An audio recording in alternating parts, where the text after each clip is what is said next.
Hello, everybody who's in early. We're just getting geared up. We're going to give it 3 or 5 minutes and see if we can get some more people in live. But thank you for joining us on what's bound to be an exciting voyage.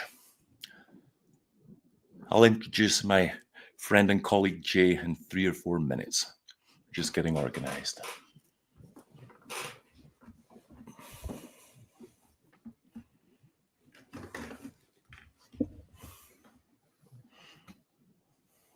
We'll have some background music the next time. It'll make the waiting a little bit more comfortable.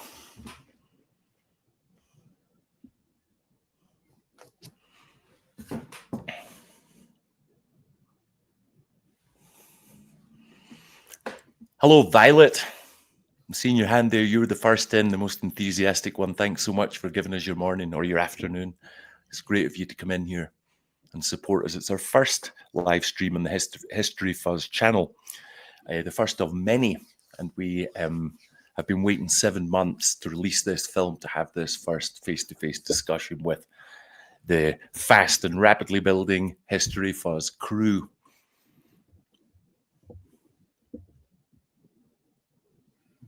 Okay, Jay, what I'm going to do is kick off. I'm going to get this thing on the road, okay? And while there's... Yeah, it's our first live, so we're not seeing tons of people in the chats, but the thing is, this is for time immemorial. This is going to be on the internet for a long time. Thank you, Violet. Congratulations. You've got to keep that to the end. You've got to be skeptical until you see what we've got to produce here. You can be misled in a movie, but you can't be misled by this. So thank you, but hold your congrats to the end. Ice Age temple discovered. Ice Age temple discovered. What an enormous claim. Imagine claiming that you found a lost Ice Age temple in the Andean highlands of Colombia.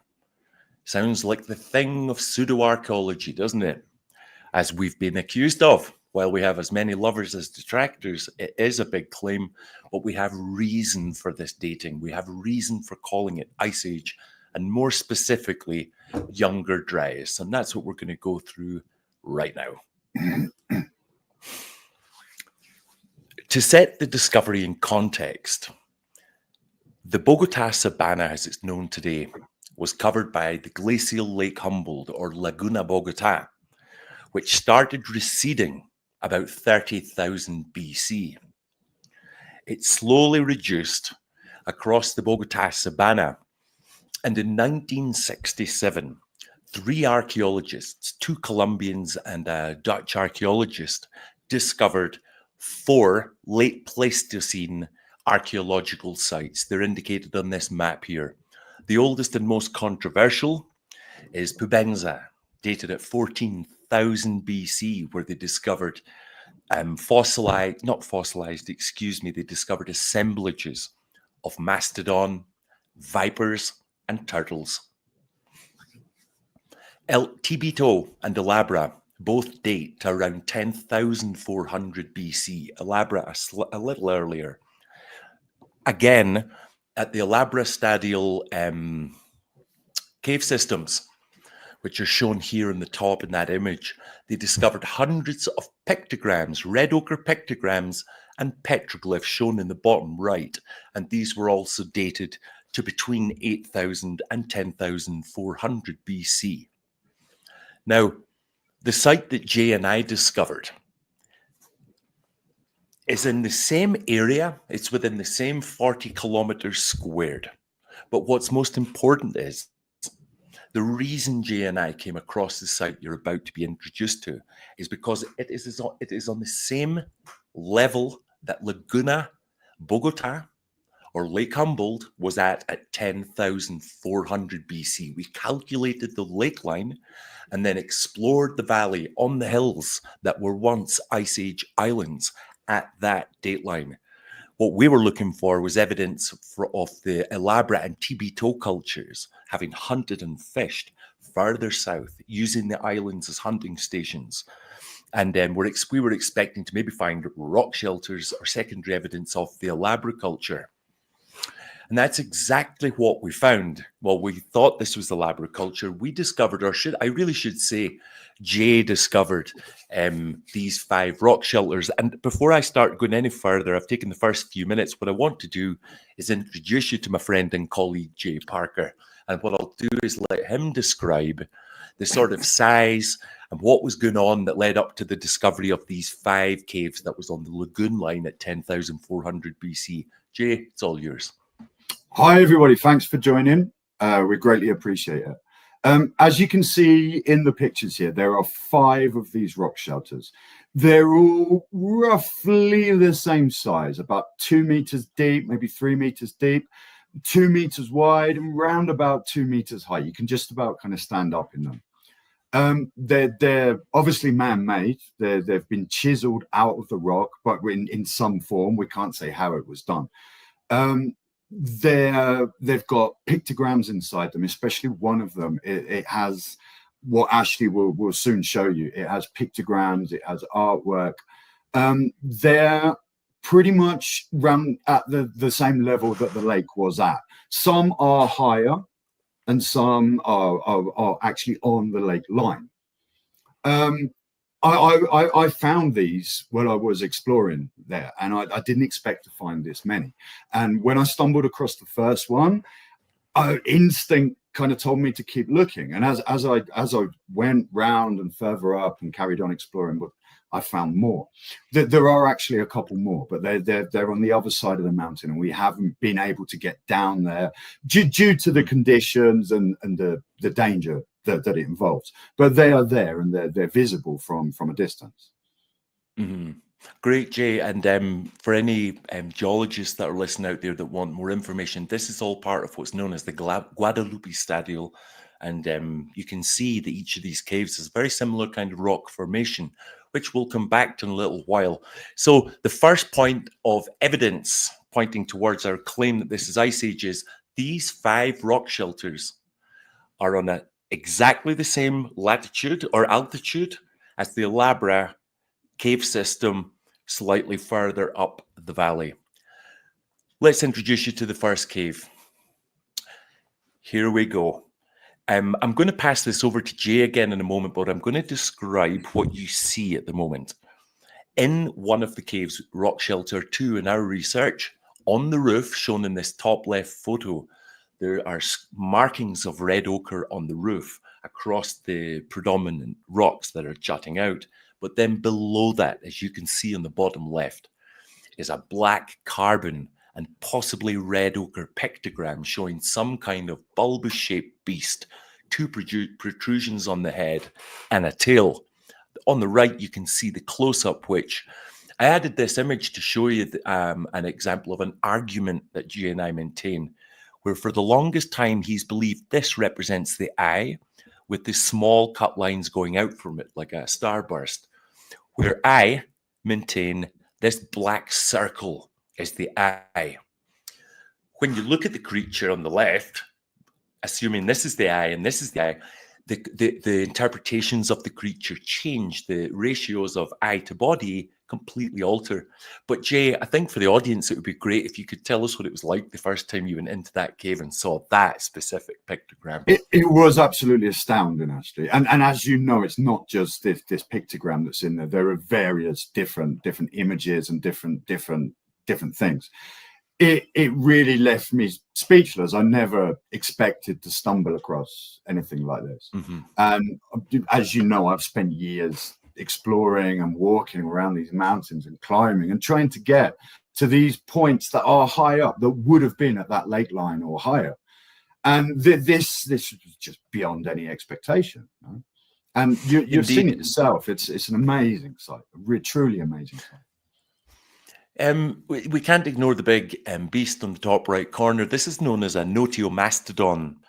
A notiomastodon is a smaller member of the genus, and the reason we interpret this carving as a notiomastodon is because it was the notiomastodon bone that was discovered in the Labra, and most importantly, in Tibito, dating to about 10,000 BC, recorded in 1969.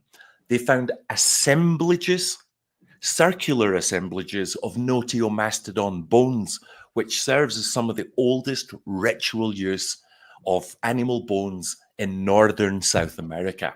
You can go and research the site yourself. It's known as Tibito, and you'll see the also important quote, ritual assemblages of noteomastodon. So it's not a big skip of faith to assume that the people who were hunting, slaughtering, and ritualizing noteomastodons several kilometers up the valley had maybe painted one in this cave that was on the same level. We're not talking about some advanced culture here. We're talking about hunters on canoes going from their 52 caves of inhabitation to maybe a secondary hunting station or a fishing station, and they carved this animal. What do you think about that interpretation I just gave there, Jay?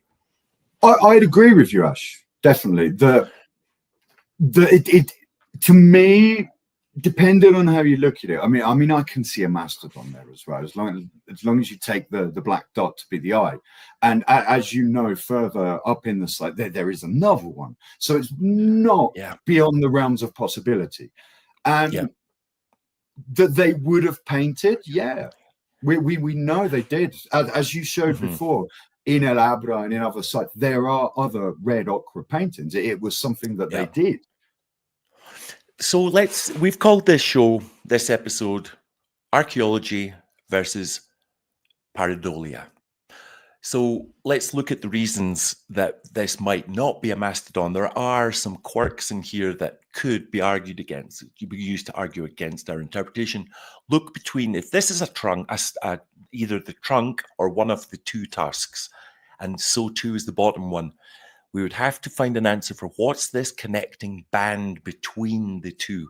I can't figure that out in visual terms in relation to the noteomastodon. We haven't actually seen a noteomastodon. Maybe they had a band. Maybe we don't know. All we have is bones. We cannot say what color they were, what markings they had, or anything like that. All we've found are bones. So it kind of does leave that open to interpretation. But we can see it's a mammal. It's got the legs, 2 legs at the front, 2 legs at the back. It's got a head and it's got a tail. The shape of the body suggests a large mammal. Yeah, it's a bulbous, a rounded body, which would be seen in modern interpretation in perhaps an elephant, a rhinoceros, or something like that today. Whereas a wild boar, which was my first interpretation of it, because I was perhaps dating it to a much more modern culture, a wild boar would perhaps not have that roundness, that bulbous body on it. It would be more streamlined. We should point out here, it looks as if you can see, so the tail, the arch of the tail is higher than the height of the back. Now, this tail seems to be almost pointing backwards. Can you see a large black object here? I've been considering, I wonder if this animal is being depicted giving birth. Look at that under the tail. See this large, that's part of the pictogram. That's part of the carbon. Yeah. Possibly, but elephants today, and I'm sure their ancestors would have done the same, they do have a very high tail in their back because they use it to move their dung around when they're defecating, to move their dung around as a scent marking tool, which I imagine is inherent from their ancestors. So really, to have that tail high on the back like that, it wouldn't be out of place. Yeah, sure. So regarding the actual materials used to execute this pictogram, there's 2 trains of thoughts just now. The people that we have, the people that are supporting the idea that this is Paleolithic, not Paleolithic, but it's late Pleistocene, younger Dryas, 10,400 BC, believe that this is clearly red ochre. However, we have a guest on the podcast next Tuesday. There's going to be an interview released, and he's done some analysis of the photographs and is going to propose that there's maybe another way of looking at this, that it might be later, because it could be red iron oxide. So there's 2 thoughts at the moment: red iron oxide, which would make it quite much later, or red ochre and carbon. However, where I believe, or I'm convinced, it's not about beliefs, it's what the evidence shows is this. The Alabra culture painted with red ochre and black carbon 10,400 BC, 2,650 meters altitude in Lake Humboldt. This cave is at the same altitude in the same vicinity as the elaborate culture. So I would assume too that this is red ochre and black carbon, just exactly what's seen further up the valley that we showed in slide 3, rather than I think an iron oxide. I think when Steph was here as well, the archaeologist from Germany, he also commented that it looked like red ochre, and it could be dated, and it did look very, very, very old. A more modern interpretation, the style and their art forms and the way they depicted things were very different. They were much more defined in more modern cultures. Yeah, I should point out, and just as a disclaimer, when you see in the right picture Jay's finger pointing towards that eye, he isn't touching that image there. It looks like he's on it, but he isn't. He's a good couple of inches from it. We're quite aware that these things can depreciate. Even with our breath being too close, we're exceptionally careful with that. But processes are underway to have this specific pictogram studied further and protected. So, okay, what we'll do then, Jay, is now we're in this cave. We're in cave 2. Here we have this red ochre pictogram. Now, the next slide is going to show you what appears below and slightly to the right of this pictogram. Let's not say anything, Jay, when I put this on. Let's just let people ruminate on what they're looking at. Yeah. Let's just let this sink in and let them read what those 2 passages say. Because at this point of the interview, at this point of the production, I need to introduce you all to Fontainebleau Forest Park in France. During our research, we spent a lot of time doing comparative analysis with the rock arts of Fontainebleau Forest, beginning at 44,000 BC all the way through to the Bronze Age. Cultures in France carved virtually identical pictograms, petroglyphs, as the cultures in Colombia. On the left here, you can see on the top left, triangular lozenge shapes within 2 parallel lines. Beside that, deep parallel strips, and there, 3 carefully executed triangles. You see 3 carefully executed triangles in Fontainebleau. Here you see what I call the tic-tac-toe board with a dot in the middle. Similar geometries were not replicated, that suggests connection. Similar geometries were executed in Fontainebleau cave art. And here we have an assembly of triangles and vertical lines, just as was executed in the contemporaneous culture in France, all dated to within. The French carvings are argued between 16,000 and 8,000 BC. We're presenting these petroglyphs for the first time. These have not been recorded or seen before. Jay, how deep are these? What would you say, 4-6 millimeters? I would say between 5 and 8 millimeters on them, but perhaps they were deeper before, and over time they've eroded down. Yeah, but they're visible and they are raised. You can see the indentations. You can see the lines down them. There's no question of a doubt about them. They're there, and they stand out. They've been chiseled into the rock. I assume chiseled. That's guessing. They may have been made in another way. But what we do know, we don't know how they were made, why they were made, but they are there, and they are. I won't say identical, but there's definitely that level of similarity between what we're seeing on the left here in Colombia and what we see on the right, which is in France. Okay, great. 2 points on what you just said. The first is when Jay said they were perhaps created with a chisel, he is not alluding towards a metal chisel. It could be an animal antler chisel. It can be a bone chisel of a harder stone or a bone. So regarding what we're going to do here is deliberately avoid interpreting what these might mean. That would be an intellectual fallacy. How could we possibly begin to understand what was going through the mind of a person 12,500 years ago? But what we can draw are structural similarities. The geometry is matching. There appears symmetry in both France and in Colombia. There seems to be a leniency towards, linear form and then triangular form. In medieval building, those would be the two disciplines of ad quadratum and ad triangulum, two completely different ways of thinking about space. So there seems to be similar. I think what we're looking at here is two cultures that were experiencing the same changes in the environment, because while the younger Dryas created cooling in the northern hemisphere, it warmed the environment up here. Hunting opportunities were increased between 11,000 BC and 9,000 BC.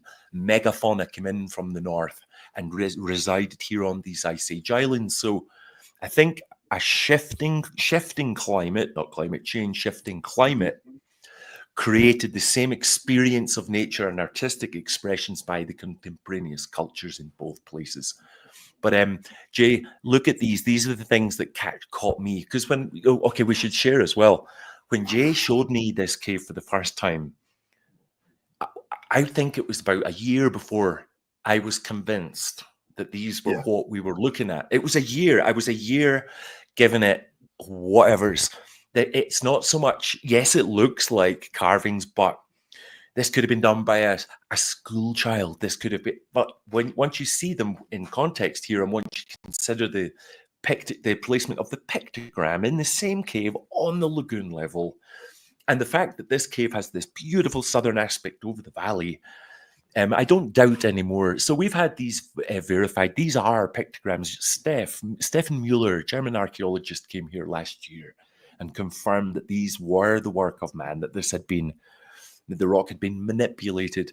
Now, looking into the process of creation, you would imagine that something like this would have taken a long, long time, a lot of thinking, but tests were done in the Fontainebleau forest in France, and they took a similar piece of sandstone, and an archaeologist took different materials, different types of rock of different strengths.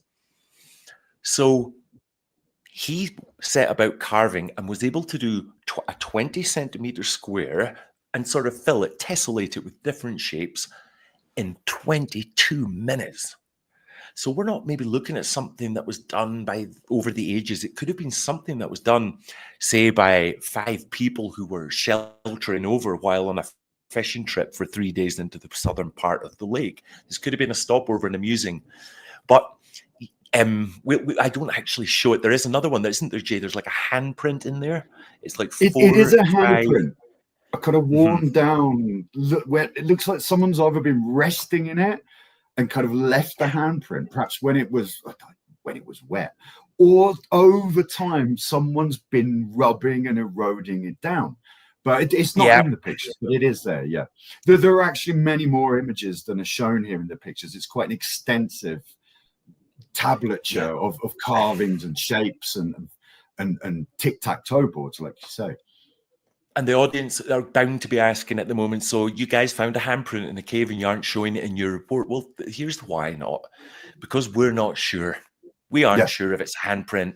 It visually looks like somebody's put their hand into a molten sort of clay and pressed, and it has sort of rounded edges, but it's so distinctly different. It's rounded from these carvings that we decided to leave it out and only put in what has already been validified or verified as having been created with some kind of tool, whether that's a rock chisel or a bone or an antler. So handprint never made it, but these certainly have. So this is great, Jay. So we have a pictogram in Cave 2. We have a matrix of carved line. I should justify that.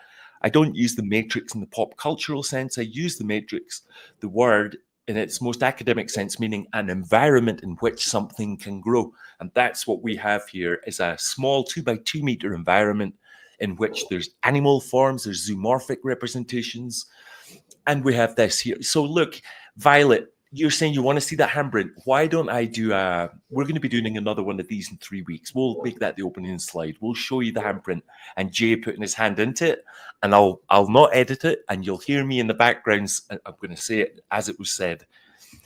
Jay, get your hand out of that. You're full of shite.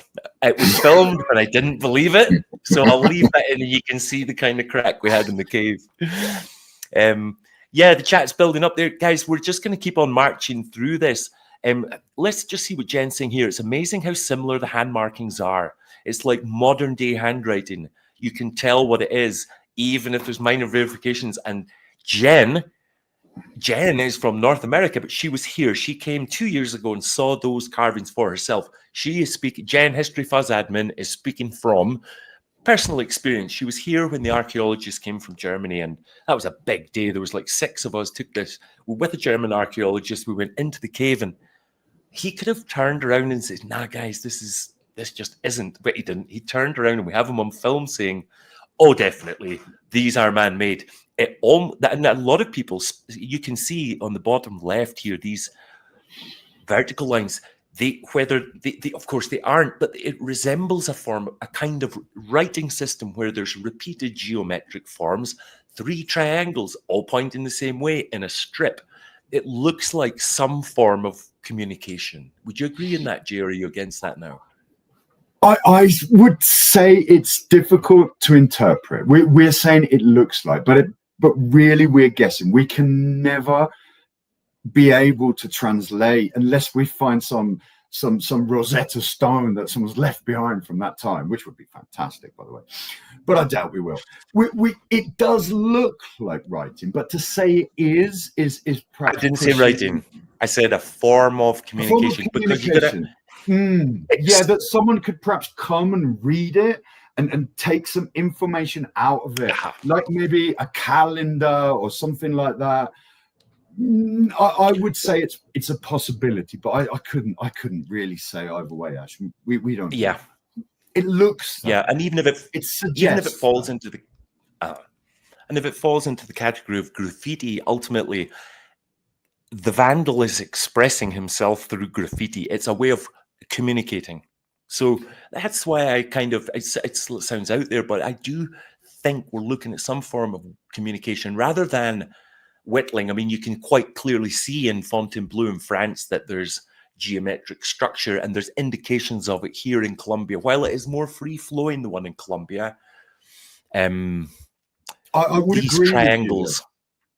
Yeah, so there's lots of people, archaeologists in France have speculated that these structures here, if you can see there's 1, 2, 3 by 1, 2, 3, 4, there's a matrix with 12.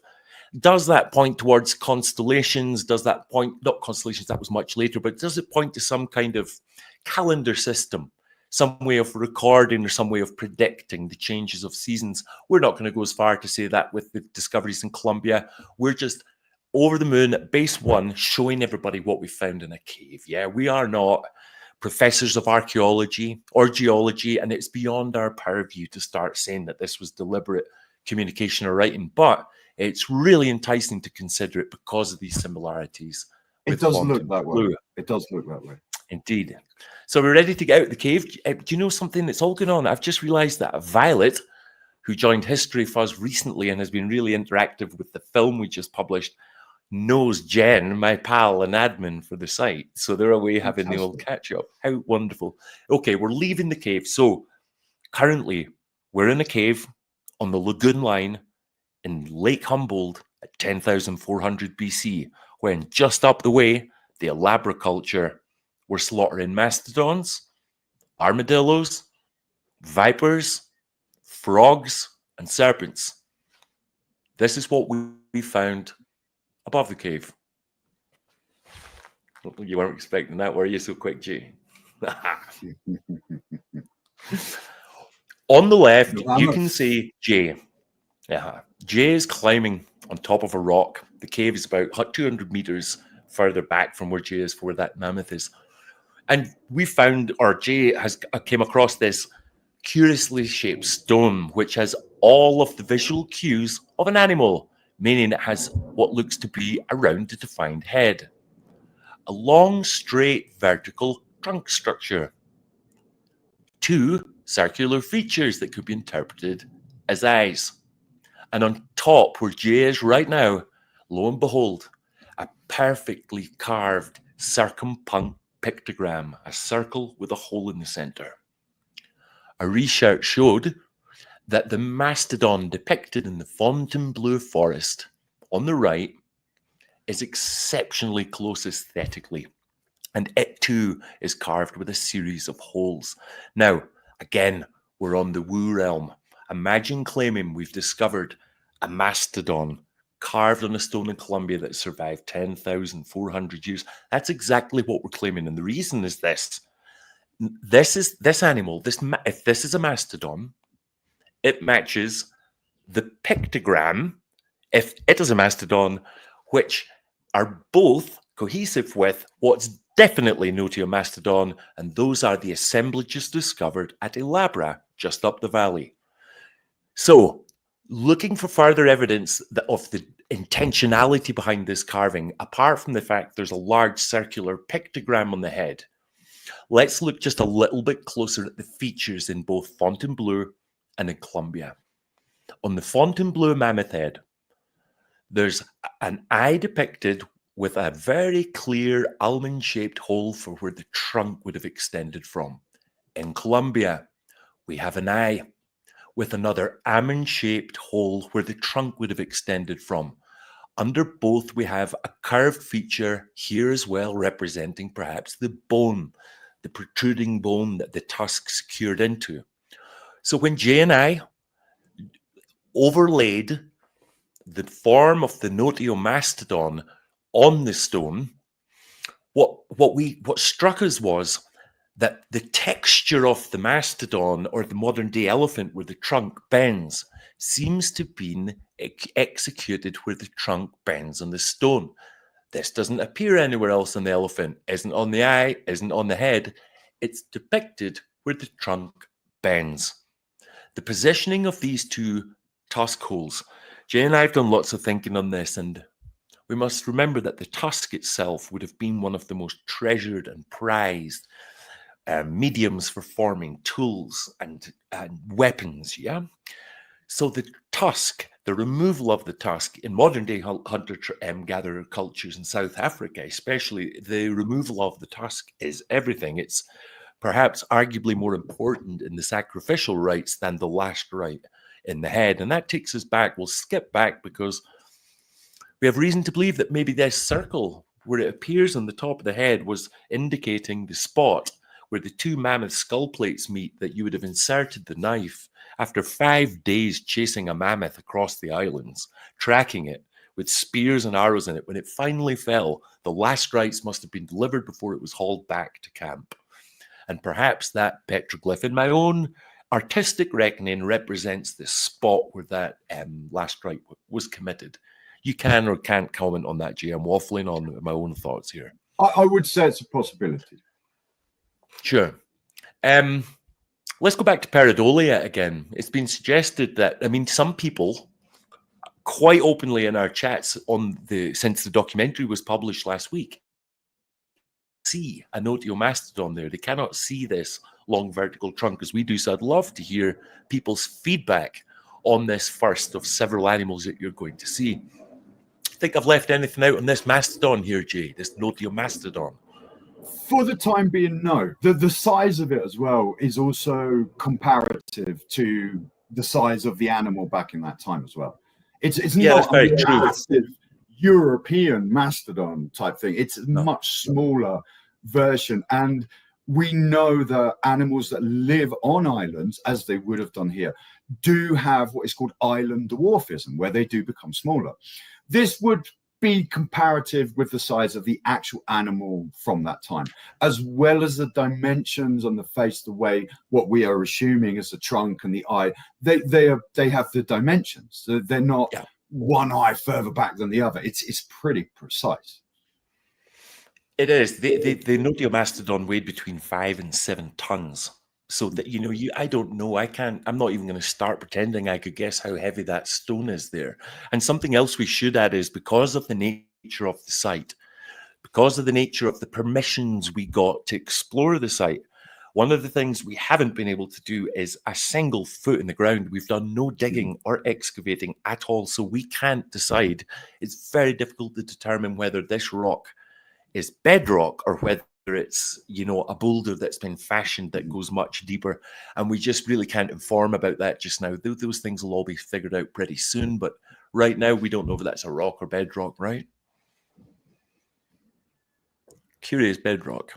Let's move on. past the mastodon. So Jay and I are now out of the cave with the pictogram, with the petroglyphs on the floor.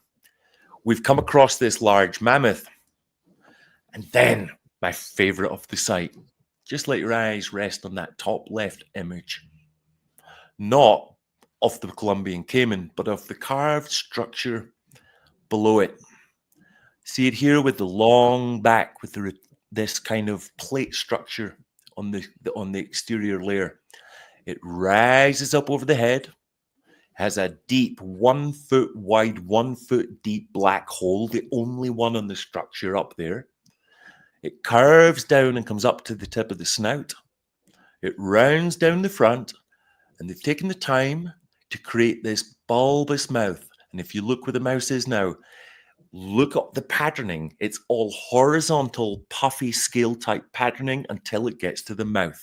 Vertical lines, perhaps indicating teeth, because the black Colombian caiman that was existent during the Younger Dryas in the late Pleistocene, it is defined by having a curl in its lip with a tooth coming up. And I think that's perhaps what we're looking at right here with this large hole section for the mouth. This is the alligator from Fontainebleau Forest in France, contemporary, probably much, much older. And if you look here on the back of the alligator, this is the texturing that's been done. You can see it on the tip of the nose as well. The way that these plates or scale structures have been executed in France is virtually identical to the structure we see here in this enormous animal in Colombia. And I say enormous, that's 6 meters high and about 12 meters long. It is an enormous rock. Jay, let me shut up and pass the alligator over to you. Talk about it. Okay. As you can see, the what we're calling the eye on the alligator, as Ashley said, it is the only hole in the rock, and perhaps by pure coincidence it's exactly where an eye would be. You can look at the rock and see it's been worked. You can see it's been worked. There's no way that is a natural formation, and there are rocks next to it that don't have that scaled effect on them. And if it were a natural formation and it had taken thousands or even millions of years to form that, it would have formed on all the rocks, not on a specific rock. Mother Nature does not choose and decide where it does its work. They are comparable with the ones in Fontainebleau as well. Both people were clearly seeing the same animal, and perhaps we're looking at 2 different interpretations of the same animal, but they are very, very, very close. The way the scales are formed, the size of it, the dimensions, where the eye is exactly that distance from the nose as it would be on an alligator. Yeah, that's a good point you bring up there. We should say for the Notiomastodon in the last image, and for this black Colombian caiman, which is still existent in the Amazon further south, we haven't just looked at these things and gone, look at that, it's a crocodile. We've overlaid taxidermical structures and skeletons, and we've looked at the ratios between eye and nose, and mouth and nose, and mouth and eye, and all I mean, there are many more apparent animals at this site than we're going to show here today and that we showed in our documentary. But the ones that we're showing you here have got geometric ratios within the structure of the carving that highly suggests it is the animal that we're looking at. A good example of this can be seen in the eye snout ratio of the Fontainebleau alligator and the eye snout ratio of ours. They're virtually identical. There's less than a 10-degree difference from both artistic renderings. Yeah. Okay, so to us, this is the black Colombian crocodile, also existent in the late Pleistocene around 10,400 BC. So moving on from the mastodon and the crocodile, we get to Jay's favorite, the horned-nosed viper. That I'm in this picture on the top left. I'm there for scale to show you the kind of size of animal that we're dealing with. This one is about 4 meters wide, about 1.5 meters deep, and about 2.5 meters high at the highest point above the eye. For comparative analysis, on the right-hand side is the Fontainebleau serpent in France.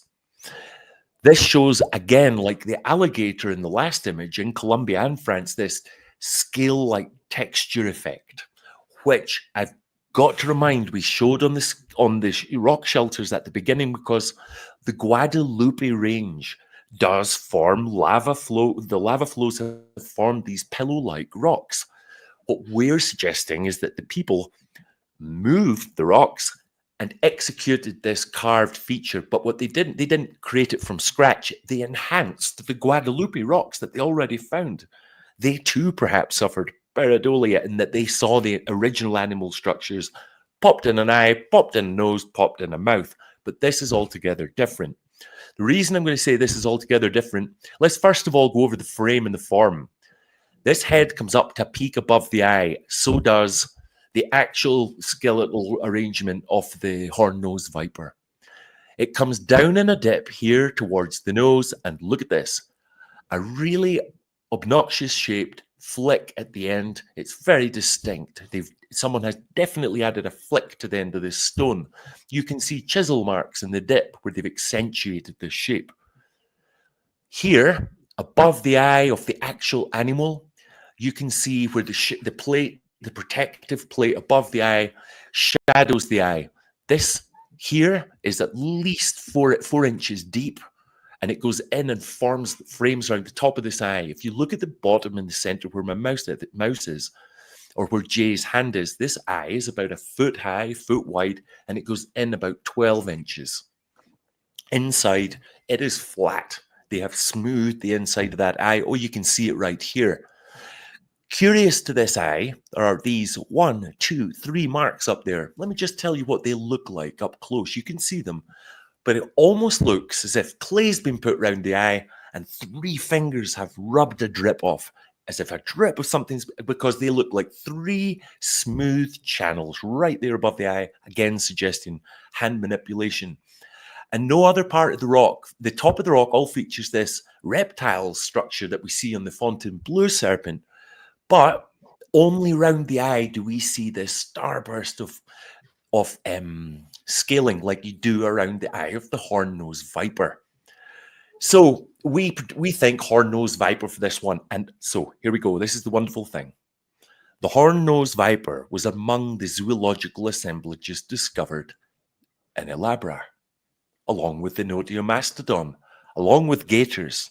So far, the animals we've presented all match the zoological assemblages, the bones of the animals discovered 10,400 BC in the neighboring Elabra culture caves. I think that's a really important thing to lean on, that every one of these sculptures you're seeing matches the zoological assemblage. In 1969, a famous archaeologist, his forename forgets me, Corral, he's known as, stated that the discovery of Ice Age arts depicting the animals found in contemporary zoological assemblages is a thing of extreme archaeological rarity. That adds to how special this site is, because that is exactly what we're showing. Arts that match the foods that were known to have been consumed by the culture living next door. Jay, do we have anything to add to this horn-nosed viper apart from its a wild similarity? You know, there's a few people in chat saying it, Jay. We've missed the big point here. It is quite clear that the same people in France carved these ones, and it's the same artist. Actually, we're by doing that, we're suggesting that they either learned from the same mother culture, that they are the same people, or someone went and taught them. All of those are possibilities, but it's speculation. And we're not here to speculate. We're here to show what we have. We're here to show what we have. These are we going to change your name to Jay Hancock? We're not. We're not doing that. We're not. Otherwise, we'll have Keanu Reeves coming in, and we don't want anything like that. So, as Ash said about them being found, all of these animals in Elabra and Tibato here near to Bogota. And another point that's valid is these same animals are also represented in Fontainebleau, all of them. Not one missing, not one extra, not one that looks a little bit like. They're clearly the same animals, and they are there in Fontainebleau. If there is a connection between here and Fontainebleau, that's for another film. That's speculation, and perhaps we'll leave that to Mr. Hancock to investigate. Yeah, that's for other people too. We're not here to speculate that. What we're here is to show the evidence we have. This snakehead is one of the clearest that is there in the site. Yeah. What makes it so special? It's not just a snakehead. It's not just a rock that looks like a snakehead. It's a giant rock that has been propped up on 4 smaller rocks. So whether it's pareidolia or not, someone took the effort all those years ago to lift that rock somehow and put other rocks underneath it to create a distinct position of what we are assuming is the head, to be looking up at a certain angle. Also, as you will see in the film, in the back of this, as in Fontainebleau, there is a cave cut into it. Someone has chiseled a triangular cave cut into it. So whether it's pareidolia or from our part, or from our ancestors' part, the creator's part, either way, it was very significant and very special. Now, for me, this is without a doubt a snake. There is no way that Mother Nature made that. Yeah. Going back, Jay, just 2 steps there, I've got to return to that little branch we took there, and where you're saying it's maybe up to another film, it's up to other researchers to try and show correlations between the French culture and here. I'm going to personally speaking on that, I think that would be an intellectual fallacy for us to consider that, because forget the fact of oceanic navigation. Forget that. What we would be doing is not for us to.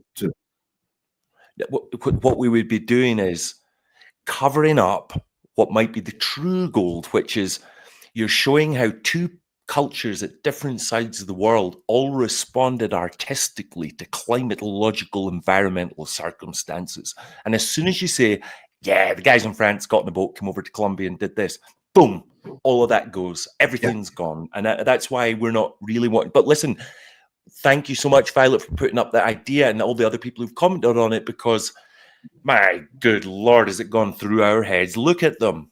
But it's an interesting suggestion. Take a step back. Yeah. So we've now looked at a cave with a pictogram of a bulbous beast, petroglyphs on the floor, a giant mammoth, an enormous black river Bogota caiman. We've also looked at a horn-nosed viper. Next on the agenda, I thought I'd put together a little composition of just 4 other of the serpent heads. Look at that one on the left here. This appears to be lying along the ground. This is about 2 meters long. Look at that texturing again. And there's one of our overlays. We overlaid a simple grass snake existent through the younger Dryas and back into the Ice Age in the Colombian Andes. The temple's replete with lots of these. Wherever there's a natural boulder coming out, it seems to have been given one of these. Look at that serpentine-shaped almond eye. They seem to have accentuated rocks that show reptiles emerging from the ground, coming up. And there's 3 examples of that right here. Look at this. This almost looks like a sea creature to me, because unlike most of the animals, this has a perfectly round eye. It still has this starburst shape that they all do, but it has a round eye, which I find fascinating. And this long snoot here kind of brings me into the world of dolphins or manatee. However, Lake Humboldt wasn't a saltwater lagoon. However, there was enormous fish species in there. And I see something quite aquatic about this animal on the right, albeit it's back to this classic serpentine almond eye. But these are just 4 examples. I think the first one on the left, Jay, I mean, look at that. As you know, this as well seems to be appearing from the ground. It's a selection of different boulders that have been set or modified in that line to show the curving serpentine figure of the snake, and the head speaks for itself. Yeah, and I think I'm going to go back to something you said earlier, which is really important. By the way, Jay, I didn't skip over your massive observation about that serpent's head being mounted, but I have a section at the end where it's the evidence, and I'm going to show the mounting that's going on at this site. Fantastic. So we will come back to that. Never raced over you there, buddy. I lost my train of thought. I was about to say something about the stones at the temple. What was I going to say? Can you remember? I don't know, but if I may reiterate a point as well, when we're looking at the scaling effect on these snakes, that's it. There is a distinct difference between what we're interpreting as the alligator and the snake. They both have that scaled effect, but they're very different. It's not the same scaling effect on every animal. It's designed individually to suit that specific species of animal. That's really important. So what Jay's saying there, I'm going to reiterate that so it's clear for myself too, is that the alligator has scales, clearly. The serpent has serpent skin, clearly. We're about to see a range of turtles. They clearly have carapace, shell formation. So you're right. While they can all fall under the broad bracket reptiles, the distinctions between the types of reptiles have been excellently executed. That's a really good point. And also, back to your point about some of the stones in the middle of the temple, as big as the others, they have no scaling, no serpent skin, no signs of having been enhanced at all. Here's a little example of it. Look at this one, which is completely serpentine looking. Look at the one beside it right here. There's none of it on this one. Perhaps this was a turtle's head without the scaling. But you know what the point being, and on this one, it doesn't appear. So Jay's point is that if it was natural, it would appear on all of the stones on the same geological ridge. However, we will come back to it at the end because some of the stones have been imported to the site, as we know. We just don't want to complicate it at the moment. So we've looked at what we believe to be the horned-nosed serpent. And we've looked at a range of 4 serpents which appear around the temple. Now, moving on to my favorite section, the turtle. Look at that. Yeah. To quote somebody from the comments 2 days ago, if you cannot see this is not natural, you need to be locked up. Font in blue on the right, what we've found in Colombia on the left. We're not going to say, well, yes, we are. We're going to start with the shape of what appears to be the turtle shell. Jay down here in the bottom right picture standing at what this here all shows that you can see it. Big linear chunks have been taken out there to define that round head from this carapace shell.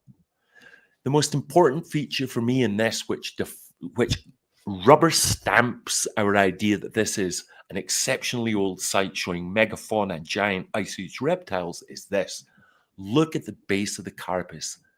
That natural flow, which matches what we've shown here, this curve that appears in the tortoise turtle shell where the legs come out. That there is the smoking gun from EJ. What do you think? I don't believe there's any question of a doubt that that is a turtle. Whether it's been placed there and carved, maybe not. Maybe it's been modified and shaped into that. But the like you said, the smoking gun here is that it has the curves underneath where the legs would have come out. Now, I'm no expert in geology, but I'm pretty sure that Mother Nature does not erode underneath rocks. It may on the top, but to get underneath and to form these hollows like that, I mean, that's pseudo geology. That just does not happen, you know. Yeah. So the only other interpretation is that it was made by man. And the thing here that we're seeing as well is it's a plan of consistency where we've got an alligator. Oh, it looks like an alligator. Oh, that looks like a snake. And hang on, that looks like a snake. Now a turtle. So it's a succession of reptilian figures. Yeah. And as you know, people have said the argument of pareidolia. Maybe when we've been walking around in other sites in the mountain, you might see something and that looks like a condor or an eagle. But we're talking about 30 in the same site. Yeah. Which 30 in 400 meters square, 30 rocks. All depicting, as you said, animals that bring forth the pareidolia. Maybe 1 or 2 of them, you could say it's pareidolia, but 30 of them is pushing the realms of coincidence. In French legal courts, you know, so in Great Britain and America, evidence has to be presented to convict you of a crime, and it has to be tangible evidence. But in the French courts of law, a really good lawyer can present what's known as a bouquet of evidence.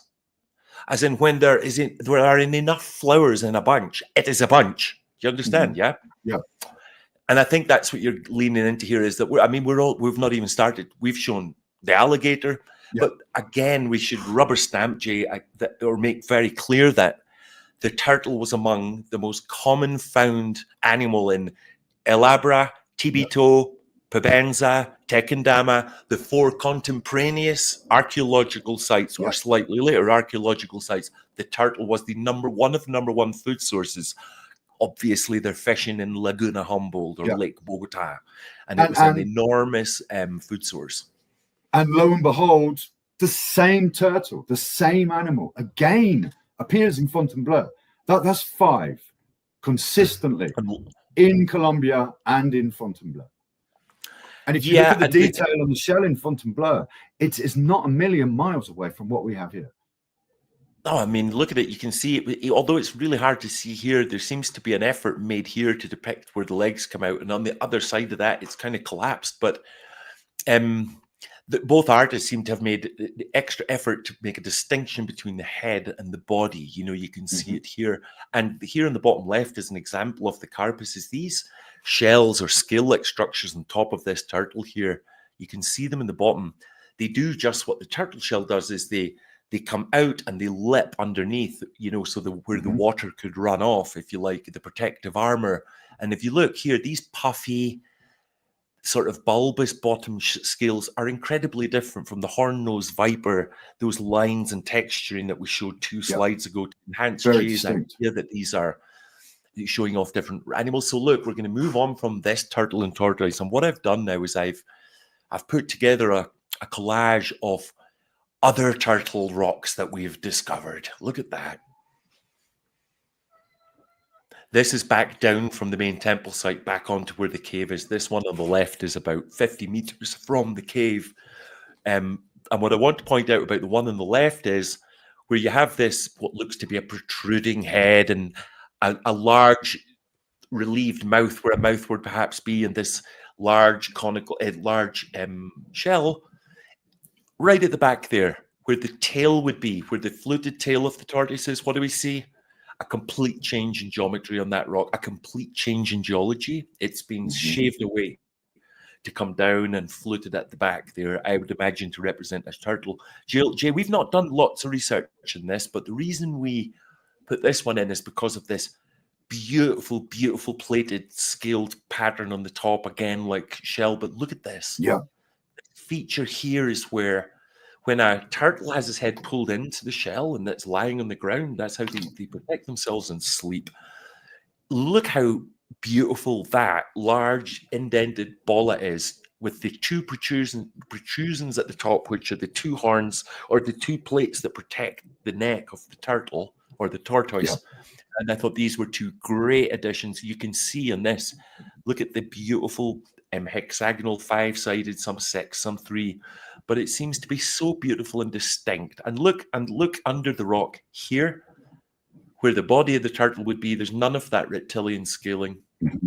And again, the reptilian scaling that is there is distinct to the other animals, showing a different species of turtle.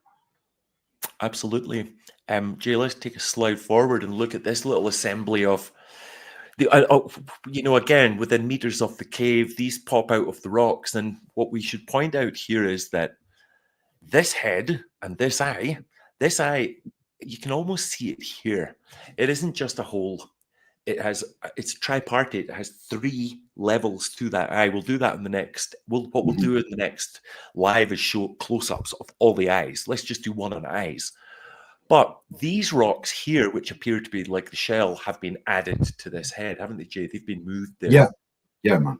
They've been built up, stacked, and it looks like, I'm not going to say cut, but shaped so as they have a flat surface. Yeah. The Colombian mud turtle, the reason we put that attribution onto it is because it's defined for having this pointed chin that comes up to the snout with an almost invisible mouth. And it seems to be the artists, if you look at the bottom right here, have tried to recreate that. And again, we didn't have to do any stretching or skewing to lay one of these animals over that rock to get that the nose eye proportion is perfect for the rock sculpture and the actual zoomorphical example, the animal itself. This one here, which is right behind it, has a cross in the eye. You can see it slightly there, but it seems to resemble one of those square-jawed snapping turtles, just another genus of turtle, doesn't it? So in the last 4 slides from the curved turtle in the beginning, that there's 5 turtles all within these are all within a couple of 100 meters. So as Jay said, there becomes a line where pareidolia changes and becomes something else when there seems to be more and more of them. And it's the positioning of these eyes that we lean heaviest into when we're out there. You very often will find something or see something and it has the form of something familiar, maybe not even an animal at times. But if it doesn't have an eye, if it doesn't have a distinct mouth or a nose, or at least 2 of those 3, we generally walk past it, don't we, Jay? We don't do anything with it. We do generally discount those, which may be a mistake on our part. But there is so much there that really I think we've decided to focus on those ones that really stand out. So as we don't have to have this question of a doubt, and is it this, is it that? Whereas the one next to it is clearly a snake. We've discounted some. Maybe they are, maybe they're not, but we don't want to be treading that realm of maybe. We want to be presenting something that is. I mean, you're an explorer and I'm a filmmaker. It's hard to make films about things that don't have eyes, right? Or mouths, and might be. So what we should do is move on from the turtles. And we've got one more. Look at this big guy. I forgot I added him in. We should call it the Turtle Temple, man. There's so many turtles in there. Turtle Rock. I got told yesterday by the guest who's going to be on Tuesday that he was laughing, saying, we thought we were going to be remembered as the Serpent Temple guys or the Ice Age Reptile guys. He goes, you'll be remembered as the Turtle Twins. So the reason we put this into the same Colombian mudslider category, look at this beautiful texturing along the top of the nose, which is up here on the beast. Where the mouth falls, there it is in this photo. It's a beautiful section mouth, open mouth, and all, again, the ratios. So before I go on to the ratios, I'm going to draw up a point of contention here, something I was going to ask you about, Jay. Mm-hmm. See the turtle here. See where the mouse is. Can you see that? I can, but if you remember, this was, I think, I can see it. Which there's the 2 there laid on the side. Which is the eye to you? Look at this. This is the top one with the same spreading coming out of that hole, almost a libation bowl. But which one to you is the eye? On the left. Because the geometry, look, the actual ratio shows that this top one here is the eye. Yeah. But what then is that? Do they have the ear of the animal? They do. Turtles do have. If I'm correct, I'm no expert in turtles. We would need to ask Noah about this. We need to ask a turtle. I'm pretty sure they do have that opening there. If I'm correct, it's their ear. Yeah. If I can remember what I've seen from terrapins and that, when I was a kid in England, my friends used to have these terrapins, and I'm sure they do. They had this red mark, and they had kind of an ear behind. Yeah.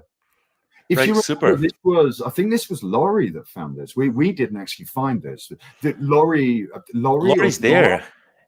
Hi, Laurie. How you doing? Laurie found this, if I'm correct, while we were there exploring. We completely walked past this and ignored this. That's right. And but remember, look at that. There's Laurie there. Look how big that stone is compared to Laurie. That's a great range photo. It shows you the scale. And again, look, there's no features down where the jaw of the turtle would be, but see up there on the nose part, it's there. What was I going to tell you? I was going to mention, so look at this again. Let's switch on pareidolia. And Laurie first interpreted this as a shark. Do you remember? Vaguely, yes.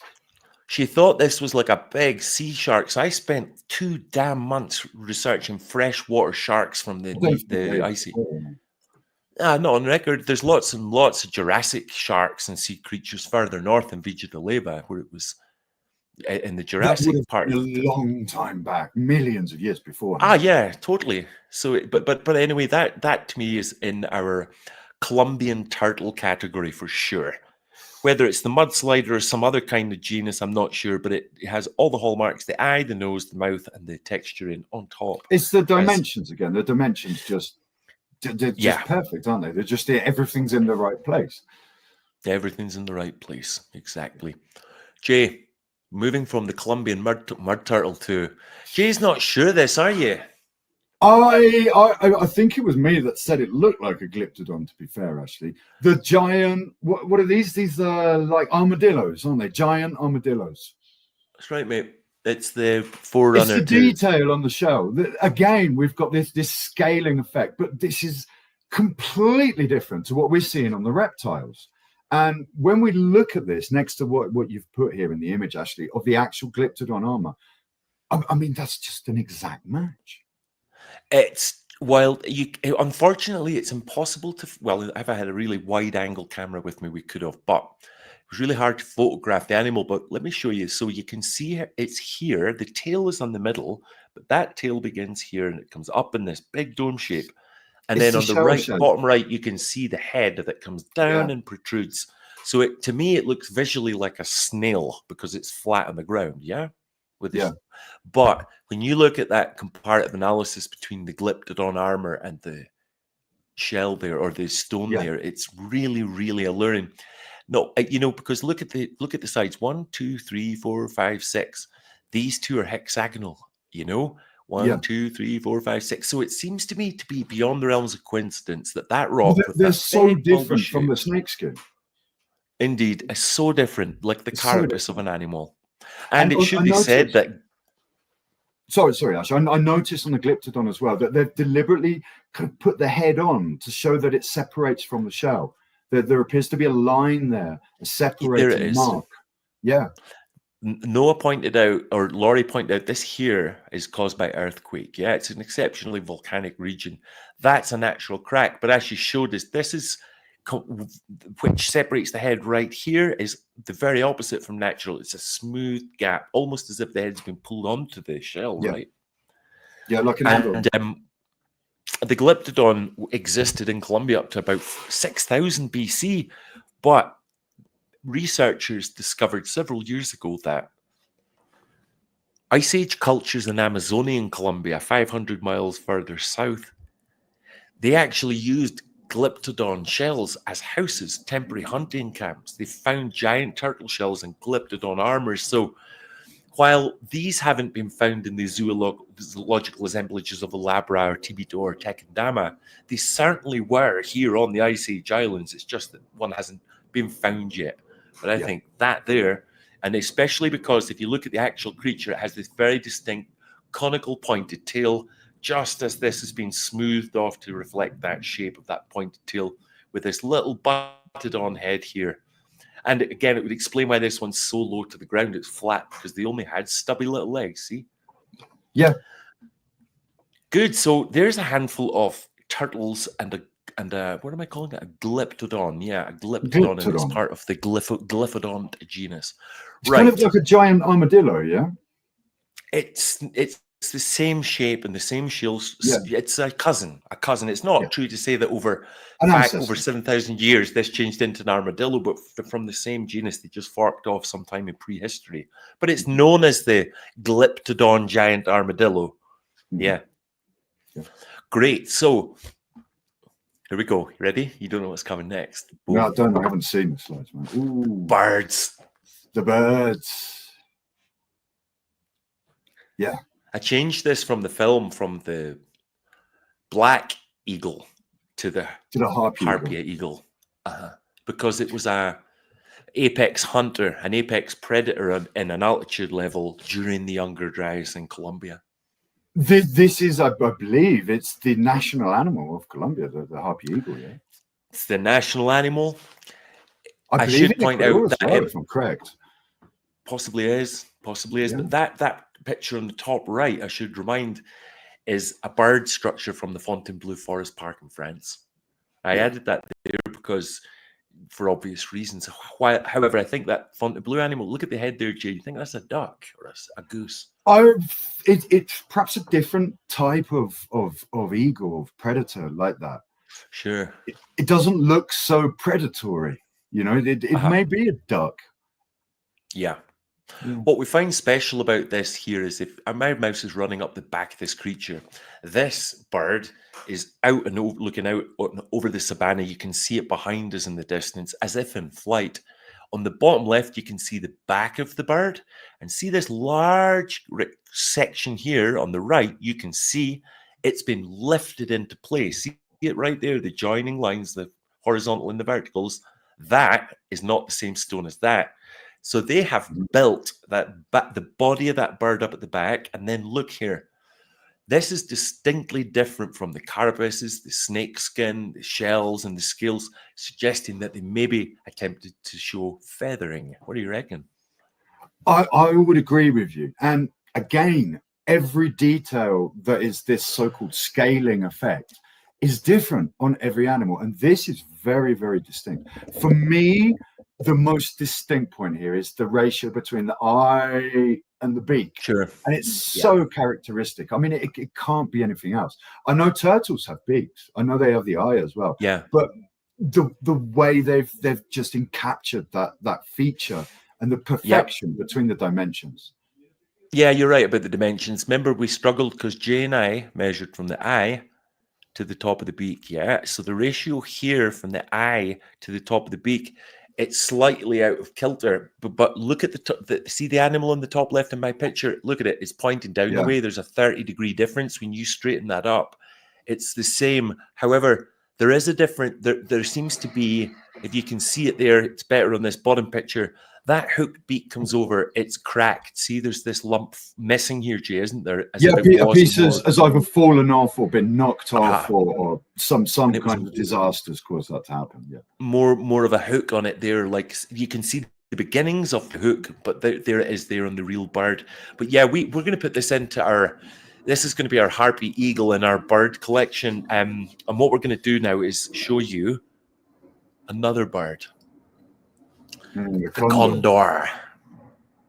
To mention here as well, this looks like, if you see either side of it on the picture where Ash is, there's like two blocks. It seems as if it was placed on those blocks and has tumbled over with time. Maybe an earthquake would have done that. There have been many over time and over such a long period of time. And this one, these are the two mounting stones. Yeah, and it would have been mounted on those stones. Which leads us to, I've just had it refuted by somebody who knows more about it than me, so I'm not sure, but I always believed that this didn't represent an animal head, but a mask. And the reason I say that is because dating to 15,000 years BC in the Lascaux caves in France, they found depictions of a human hunter wearing not a bird's head, but he had a bird head mask on. Mm-hmm. And as well, in the Clovis culture in North America, there's artifacts discovered, and it had this bird. The bird. Yeah, this transition, the shamanic transition from man to bird. And we figured this is positioned at the highest, most open point of the temple, closest to the sky.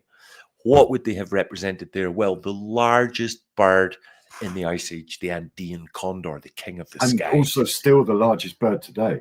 And they're also the birds that fly highest. Yeah, indeed.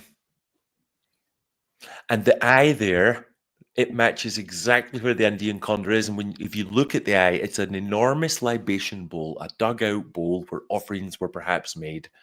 Yeah. And there's some different aspects from it down here, but you can see in these bottom shots where I get this idea it was a mask of its, because it just looks, there's no neck. That's what I'm getting at. There's no neck or body. It's just this thing. But this is our Andean condor. We see this as the peak of the beak. And this here is the ridge between the eye, the nose and the head. I can just about point it out here. It's also got that kind of ruffled, bobbled head. Yeah. But perhaps the coolest thing in this shot for me, Jay, is look here on the Andean, on the actual condor. See the nostril right there? Yeah. Look there below the eye. Yeah, it's there, man.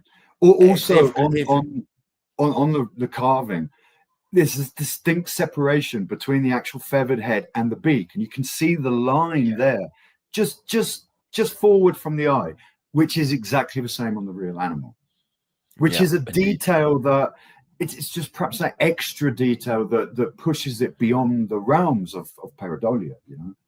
Yeah. So we've had a harpy eagle. We've had an Andean condor. So there is only one other hunting bird, scavenger that was existent during the Ice Age, and that is the black vulture, which is still existent today. This is actually one of the first rocks Jay and I ever found, and the reason it captured our interest is because this top part here, where this round eye is, we figure is the eye, which you can see in the bottom right photo up close. Big round eye, just as the bird here. This is no ammon serpent eye. This is a big round black eye with a round structure, just as it's here. That rock's butted onto this long one.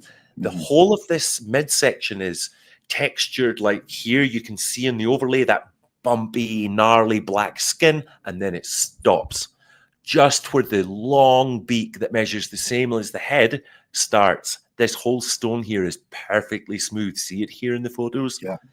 It comes right down, stops. Then you have the smooth beak tip. But look back from the beak there, this long line, this black line. Look at the bird itself. It has this long, determined black line. Where, oh, my goodness, excuse me. Did you see that vanish? It disappeared. Shit. It disappeared. I'm like the worst magician you've ever met. I give up all the tricks. Here we go. It has this long protruding beak. So yeah, Jay, I'm going to put that over to you. It was you that came across this observation when you said these are two distinct rocks, and I was having none of it again. But when I saw that smooth beak, I'm like, oh, come on, look at it on that bottom left picture exactly compared to the photo image. What really makes this stand out is the fact that it is made from two separate rocks, and as Ash states, one of them is gnarly, like a real vulture, and then the other one is completely smooth. Did they put those two rocks together deliberately to create that effect? Did they work them? We don't know. What we do know is that the contrast between them is outstanding.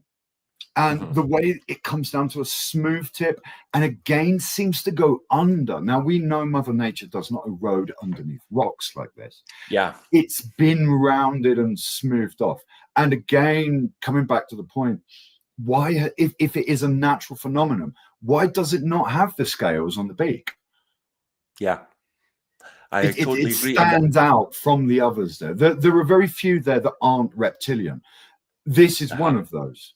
And it does not have the scales on it. Only the bobbled skin where the bird itself, see on the right. Where the actual head would have been. The beak is smooth. It's a leathery, puffy, bobbled texture. And that stone there, you know, so the top stone is a separate stone. So it could be argued that, you know, weathering occurs if they're both different stones. But this whole front part is one stone.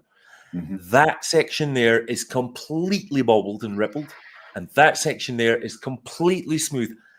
That there stands as really solid evidence to show, because, you know, as you said earlier, if it was natural, it would all be weathered, especially on one example, one rock, right?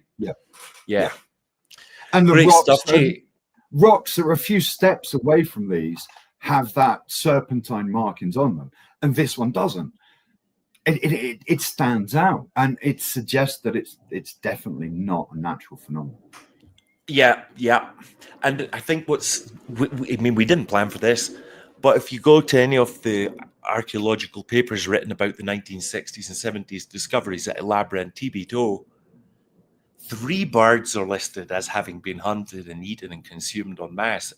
The harpy eagle, Andean condor, the black vulture, and those are all represented in gigantic sculptures in our interpretation. Those 3 birds. And what I mean by that is the parrot wasn't native here. It was Amazonian during the younger Dryas. So we didn't find a parrot. We haven't found a sparrow. We've found the 3 largest birds that, you know, sustained hunters. You know, they lived off them and lived with them. I mean, there's some evidence out there to show that hunters were using eagles to hunt. You know, it's done in Scotland in the 17th century. In Mongolia, they do. Owls were used to hunt deer. But can you imagine in an epoch of human history when our entire survival revolved around these animals? Of course, we were using them to hunt themselves. We just don't have much evidence of it, but you could almost say it's an axiom, yeah? Yeah. Great stuff, Jay. So let's move on from our bird section to dun, dun, dun. I thought we would do is a summary towards the end now, having looked at reptiles, turtles, serpents, all of the different animals, mammoths we've looked at.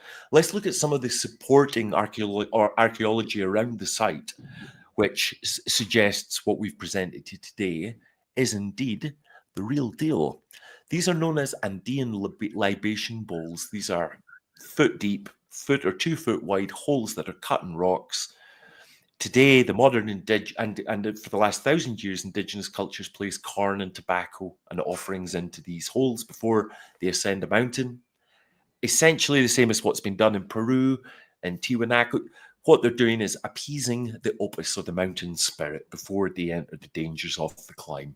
And we find them carved in, they're prolific around our temple site here, Jay. This here's from the other side of the temple, but I thought I'd show it because it's a long stone mirador with the libation hole cut in with a vista overlooking to the horizon. And there again on the right-hand side, that is in Colombia. That's Fontainebleau in France. Same kind of setup at a high point on a rock overlooking the horizon. And same shape, same depth. Yeah. One side high, one side low.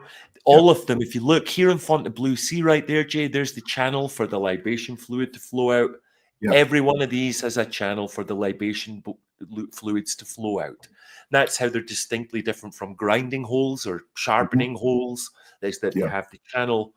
But this is the special one at the bottom. Look at that now, Jay. That's on the huge oblong rock that looks almost like an alligator's back. But again, I didn't put that in here because while it's a 2 meter long rock, white, it's white and it has that alligator type scaling and it has that hole. That's the only hole it had, Jay. It didn't have a mouth, or it didn't have 2 of the 3 things. It didn't have eye, nose, mouth. It just had that hole. So I just popped it in here in this section rather than in the alligator section, because to me it's part of an alligator, but we can't prove that. We can't show you the nose and the mouth and the eye. An interesting point here as well is that all of the rocks that we're claiming or we can prove look like animals.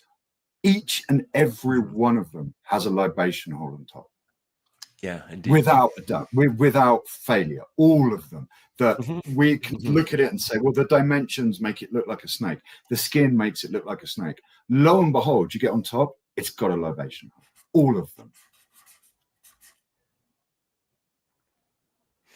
I agree. And because that's the fact that each of these animals has a libation hole. So we should perhaps have put that in at the start, Jay. So our actual research parameters are: must have 2 of the 3 eye, nose, mouth, must have a libation hole on top and carry some sort of semblance of, it must resemble the animal or an animal in some kind, but it's got to have libation bowl.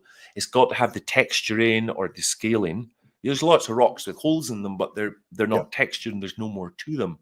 So yeah, that's a fact that each one of them has this libation. And that's why we took the audacious, great Jay, great chat, because it takes us back to where we were at the start when we were talking about the enormity of name Ice Age Temple. Now, through the animals, through what we've presented today, I think we've presented enough evidence to determine an Ice Age dating. But sorry, I lost my train of thought there, Jay. Where was it going? The libation holes. Basically, one of the reasons that we put it into the realms of temple is because they do have these libation holes, and these libation holes were for ritualistic practice, for some kind of spiritual practice. As you say today, the modern day indigenous people in Colombia, as so in Ecuador or in Peru, they would leave corn or tobacco or something like that. We'd be speculating as to say what they left in these holes, but they served a religious, spiritual, maybe not religious, but a spiritual, ritualistic function. That they were very significant, and it wasn't. It would have been a place to leave an offering, to ask for some favor, to ask for permission for something.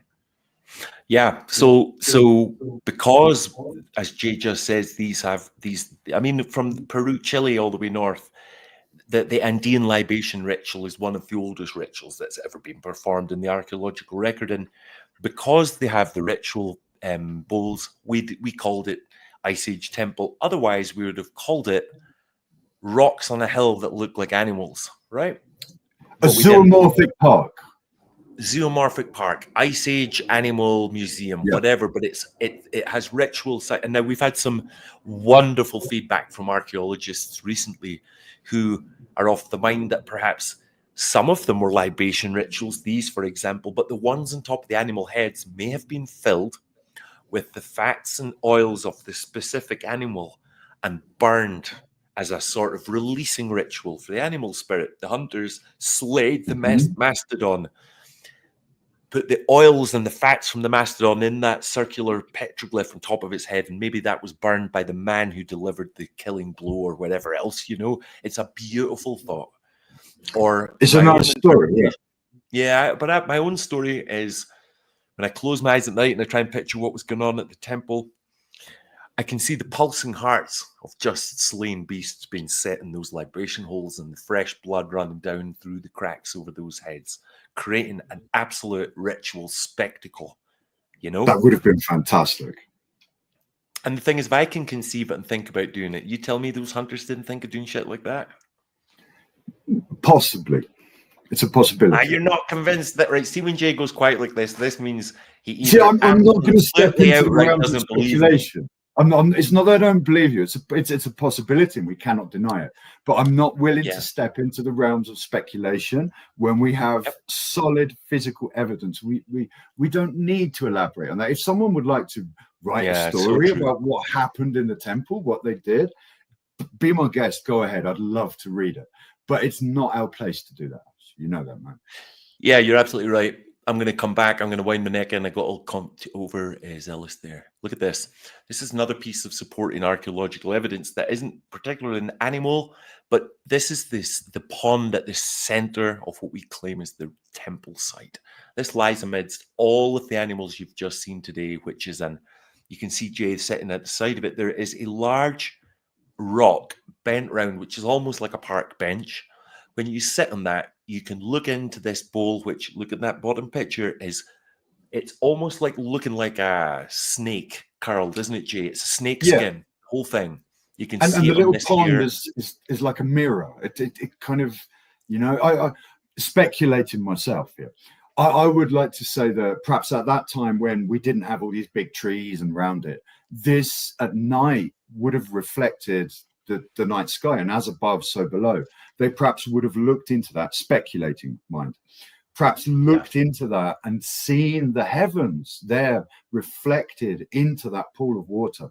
And this pool of water as well gives it that emphasis on the temple site. This has no other real function for anything. It's not an animal. It's not really for anything. And the way that the seat is there for you to sit and look into it or look over it gives it a very ritualistic, spiritual feel to it. To illustrate your point there on that bottom right-hand photo, that's kind of the view you'd be getting. See it, the darkened picture, that's the view you'd be seeing of it reflecting. And where my mind is research-wise is we brushed over it, but I'm kind of tended to think that this horizon, this here forms a false horizon, this bowl, with the horizon.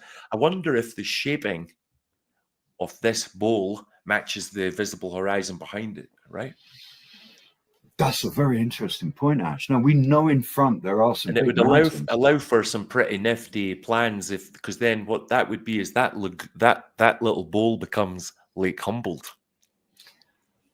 It's an interesting suggestion, possibly.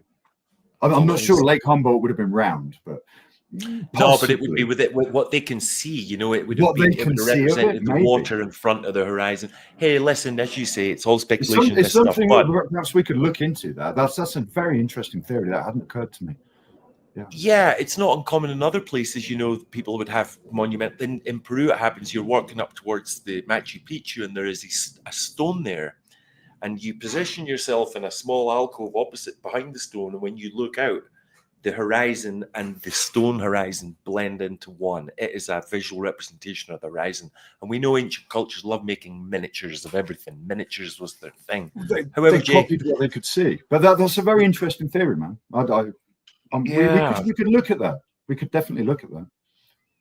Indeed. So this here, as we say, so there's a few people in chats, Jay, saying that it's clearly a snake's eye. I can see where people get that idea from, right?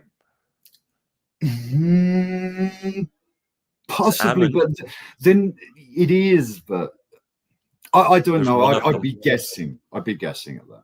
It may look like a snake's eye from this angle, looking down on it. It certainly does. And look at sitting in front of it, it doesn't. That's right. When you're actually there, it doesn't look like a snake's eye, because when you've just seen it. We showed you 6 snake's eyes today. It is different, I think. We're probably well suited to say, but there's something different. Yeah. Great, Jay. So you know what that does?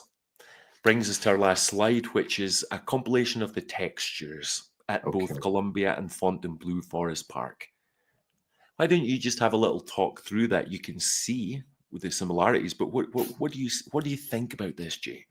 As I pointed out earlier, we can see that looking at these 3 pictures, the 3 from Colombia and the 3 from Fontainebleau, they're all different. You can see, looking at this, which one's a snakeskin, which one's an alligator, which one's a turtle. And the same in Fontainebleau. So they do have this recurring reptilian style. But when you analyze each individual animal, the style is different on each one. And the top one, for example, has much deeper grooves in it, and the scales are much more pronounced, which, as an alligator, would be. If you look at this one underneath, this is much more turtley, where it's pieces that have been put together kind of like a jigsaw, and some even overlap. The same in Fontainebleau. The same, looking at them in Fontainebleau. I mean, as we said before, we'd be speculating if we said they were done by the same people, or the mother culture taught them to do the same thing. But what is undeniable is the similarities between them, looking at them. Yeah, I agree with your general appraisal there. Now, I'm going to say something that strikes me about this is I think it's important for the audience to remember this. Jay and I put a documentary out claiming to have found sculptured rocks with textured skins, carapaces, scales. Just consider for a minute that these 4 images on the right-hand side are 100% confirmed by archaeologists in France to have been man-made using stone and bone tools. These are not natural formations. They're natural formations enhanced, and in some cases, completely not. That bottom right one, that's completely not natural. That is on a limestone that doesn't have that kind of texture. And so these are all academically approved texturized rocks. It's going to be quite difficult to argue then that these examples in Colombia were otherwise, right? I think, how could contemporary cultures who are both known to have existed 10,400 BC, how could the Colombian weather do that on the left, but yet it was the hands of hunters that did it on the right? Do you understand my paradox there? I do. And how would the weather create a different design on each rock? I mean that's going into pseudo realms. That's just pure fiction. It doesn't do that, you know. Also, something that perhaps needs to be commented here. There are rocks here that do have a natural serpentine, scaly kind of look on them. They're nothing like this. And where perhaps some Colombian archaeologists have suggested this theory that, but other rocks have this and other rocks have that. They don't have a base of knowledge where they've perhaps seen Fontainebleau, where they've perhaps seen other detailed hand-carved rocks. I mean, putting these 2 together, as they mentioned in the chat, it looks like they've been made by the same hands. And if one of them is man-made, then the other one has to be too. There's no question of doubt. Yeah, I'm with you on that. That one on the top right there, I should say, I wish I could have shown, I wish I had enough space to show the animals, but these on the right, that font in blue, these are parts of the actual animals. This one on the left is the turtle we looked at earlier. Remember that turtle? That on the right there is the snake. This here's from another snake, but this here is so similar to the scaling that we find here in Colombia. It's incredible. Even the detail between the two different species of snake, the reptile, the scale effect is different. That's right. And Jay, I'm going to... carry on. The one on the right, we know is 100% certified man-made. And it's been certified for a long time. It's been there for a very long time. It's been heavily explored, heavily excavated, and heavily detailed and documented. Comparing it to the ones here in Colombia, that could have easily been taken out at the same site. There's no question of a doubt. That is modified, enhanced, or 100% man-made. Can you see just to back up what we said earlier about Jay and I, while having permissions to explore this site, we didn't have permissions to do any digging. Look at our photograph on the left with all the dead leaves in between it. Look at the archaeologically cleared one on the right in France. That's what the one on the left would look like if we had taken a brush over the top of it, but we didn't. You know, we're in the realms of the unknown. Look at this. Now, this is where here is where we're going to open Pandora's box. Okay. Now, can I tell you this, just so you know? You can go for this, but I need to make you aware of the next slide. The next slide is a compilation of mounted stones from throughout the talk that we did today. So stick to what we're seeing here. Okay. And see if you keep your powder dry. I'll be back in 30 seconds, literally. Now, I'm not really going to hazard a guess at what this is, because we're in two minds and we can't come down to a defining decision on it. What we can say, and what is proven, is that this extra bulbous part at the back has been added. It's been cut, it's been fitted in, and it's been rounded off so as it joined onto the original stone that is there. Anyone there in the chat would like to hazard a guess at what this is? Because myself and Ashley and other participants, Walter, we've got different theories and we can't come up with a clear definition. What we do know is there is a libation hole on top, and without a question of a doubt, the rock at the back has been shaped and added and slipped in there. Anyone in the chat like to guess what that is? And if not, I'm going to have a guess. Go on, Ashley. No, I'm not going to have a guess. I'm going to tell you what I see. I'm not going to say what I think it is. I'll tell you what I see. I see an elongated skull. I see the same thing, Ashley. And the elongation part of it is what has been added on the end.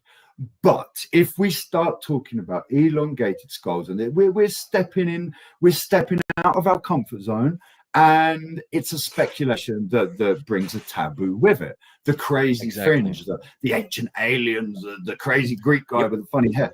We don't want to go touching those realms. If someone would like to speculate on that and further elaborate on that, then be my guest. We are not going to do that. What we're going to stick to here is the facts. This stone has been cut and shaped and added on to the back of that stone. There is no question of a doubt. Why they did it, what they were trying to create, we don't know. All we know is that that's cut, shaped, moved, and placed and mounted on a dip of other rocks underneath it. That's unquestionable. So this is how the worm turns. So the reason I said elongated skull, which you're not, I thought I would coax out of you, and you haven't said it. I'm not taking the bait, man. I'm telling you. The reason I suffer pareidolia there and said elongated skull is because when we first went to this site, Jay went to the front, to the right-hand side, which drops off on a sort of small cliff edge, and he pointed up, and he tried to convince me and himself that he could see maybe a face in the front. But see, ever since you told me I couldn't see it. There is an ear and there are features. All I can see now is the skull behind this face. It's like you planted the seed of face into me, so now this can only be part of a skull. But you're right. We don't need it to be or want it to be. an elongated skull. What that is, though, is a completely unnatural bulbous piece of stone, because what we have discovered underneath the stone is that that's a perfectly smooth platform they've created for the stone to sit in. They're both at the same curvature for them to have set that in there perfectly. And on top of this stone is the largest libation bowl. But I should also point out to everybody looking, there's a secret. Maybe you've seen it already. So while we've got this big anomaly, look at the stone jutting out from the ground. See that big eye right there and the mouth. This supports what I said earlier about these seem to have enhanced emerging animals. And the libation hole on the top of it as well. It's there. Bang on. Yeah. But I've put this in as sort of as an introduction, Jay, to the missing element in all this. So, you know, there's a vast amount of people out. Proportion of the viewers are going to watch this and they're going to agree with us that there's something in this. There's animals going on here. But there are skeptics. There's some hardcore skeptics who've been in touch. We should have skeptics. If people do not discuss and disagree and do not argue these things, then the whole field of archaeology will never move forward. We have to open a debate. We have to have people that disagree, that are going to shoot us down and encourage us to move forward and prove these things. If there is no debate and we all agree on the same thing, there is no advancement, and it's necessary. Dude, I think that is beautiful, but you fucked my flow. I was just about to get to my point, but no, good man, I get it. You're absolutely right in everything you said.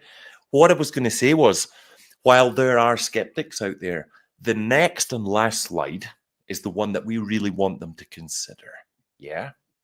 Because this is our biggest, I would say, biggest piece of archaeological evidence to suggest at least some of these stones have been mounted at this site. These are the evidences of mounting. Look at this enormous, what we call the horn-nosed viper. It is mounted on a platform of 4 rectangular, harder granite stones. It's mounted at the site. You can see here, it's raised off the ground by 30 centimeters, almost half a meter. The jaw of this animal has fallen off. It's here. There's the mounting stone underneath. It's revealed for us to see. As with the condor too. As with the condor too. Here's this. Which one is this? I don't recall. I'm not going to make it up. But what you can see underneath are the double mounting stones which give them that elevation. And here's an example of the carved cave Jay mentioned earlier in the back of the reptile's head. I put that in here on the mounted stones because what it does is shows it's archaeological evidence that they were manipulated, that fire in there in the back. But this large round granite boulder, it supports the animal heads. And I think this is beautiful here. I don't know, every time I see it, I swing between a bird and a frog. Jay's frog, it's going to be called Jay's frog for the end of time. I call it the Kermit stone. It's wonderful because of one reason. That top stone has been set on top of the bottom stone. That's been lifted into place. Forget whether those are eyes on top, whether it looks like a bird about to take off. I see this as a wing here with the darker stone. However, those two stones have been united. As Jay always likes to say, well, it didn't fall out of the sky, mate. And there's mud between the two, not stones, mud. Yeah.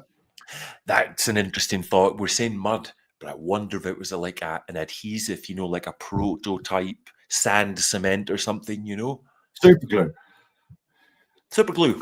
Kind of thing to hold it. That's worth investigating, actually. Next time we're there, we should have a look at that and see which material is in there. But there is a material in there separating the two stones. I'm going to press the forward button, Jane. I don't know what's coming next. It could be the end of the slideshow, in which case we're going to do a sort of summary. But let me hit it and see. Yes, it's the end. Look at that. Okay. I thought we'd end it on that last beautiful image of the turtle, which, according to our biggest supporter at the moment, who's going to be on here next Tuesday on an episode, is 100% a turtle, and we will be remembered for the aforementioned turtle, apparently. The turtle twins. This here is a turtle. The turtle twins. That's I can't believe it's so wet. We'll have to get some tattoos and T-shirts done. Indeed. It's hard for us in our first live stream to ask for feedback and for me to be able to manage the chats and to be able to manage the slideshow and hold the conversation. So we're not going to do that in this instance, but what we will do is this. You can contact us through historyfuzz.com. There's a dedicated page there. It's there on the last slide, so you can go back to this video and you can see the URL. That there presents all of the academic references, archaeological investigations in the 60s and the 70s, and references to each of the sites, Alabra, Tibito, Tequendama, have I missed one? And Pubenza. The four of them are all referenced there, Colombian archaeological and Dutch archaeological reports. I'd like to also tell you that on the same website, historyfuzz.com, there's another page which is Colombia 25.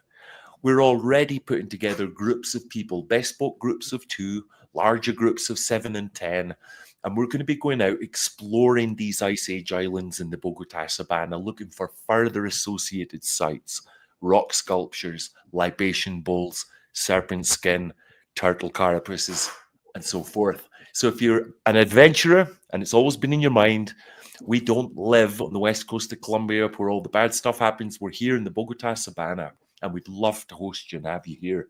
Get out in the mountains with Jay and I for a week. It would be great.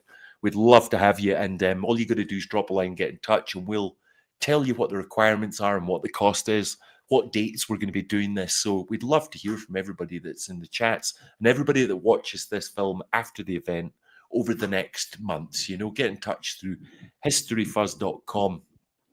Jay, do you think there's anything you'd like to say to the audience here, apart from tell them that we're going to be here again in 3 weeks' time? First of all, I'd like to thank everyone that's taken the time and shown an interest, whether it be to criticize or whether it be to support. Any interest is welcome. Thanks for taking the time. Thanks for showing that interest, and thanks for supporting us. As you know, myself and Ashley, we're doing this off our own back. We're dedicating our own time. This is something that we've made big sacrifices for over many years, and it's really, really special for both of us to see the response that we've had after putting in so much work.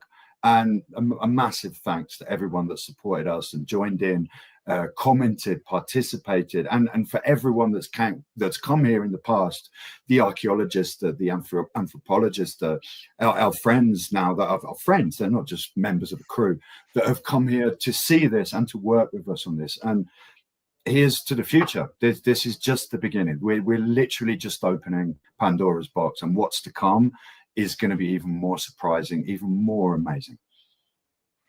Well said. Absolutely agreed on every point. Jay, that was wonderful. You're right. You're making me think we have actually sacrificed a lot over the years. One of the biggest sacrifices was our ego, because so many times over the last 10 years or 8 years have we wanted to publish this, to go, my God, let's just get the turtle out there. Let's just get the snake out there. Oh my God, let's get the pictogram out there. We didn't.